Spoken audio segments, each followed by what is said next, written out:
ছোটবেলা থেকে আমরা সবসময় এই কথাটা শুনে আসি। বাবা মা বা স্কুলের শিক্ষক আমাদেরকে সবসময় এই কথাটা বলে, ভালো করে পড়ো, মন দিয়ে পড়াশুনো করো, জীবনে সফল হতে হবে। আর আমাদের প্রত্যেকের মাথায় অবশ্যই এটা রাখা উচিত, সফল হতে হবে। আর এই সফল হতে গেলে কিছু কিছু জিনিস আমাদেরকে মেনে চলতে হবে। যেমন সামনের ব্যক্তিটা কি কথা বলছে, মন দিয়ে সেটাকে শুনতে হবে। যখন আমরা কোনো কাজ করতে যাব, তখন সেই কাজটাকে পরিকল্পনা করে নিতে হবে যে কাজটা কিরকম ভাবে করলে খুব সহজে করা যায় বা সফলতাটা কিভাবে তাড়াতাড়ি অ্যাচিভ করা যায়। প্রত্যেকটা কাজ আমাদেরকে ধৈর্যের সাথে করতে হবে। তাড়াহুড়ো করতে গিয়ে কাজটাকে বিগড়ে দেওয়া চলবে না।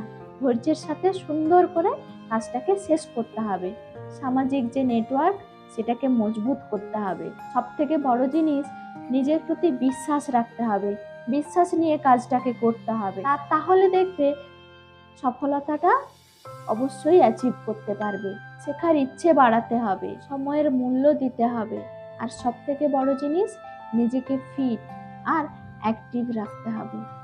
তাহলে দেখবে কেউ পেছনে আটকাতে পারবে না, সফলতা একদম পায়ের কাছেই এসে পড়বে।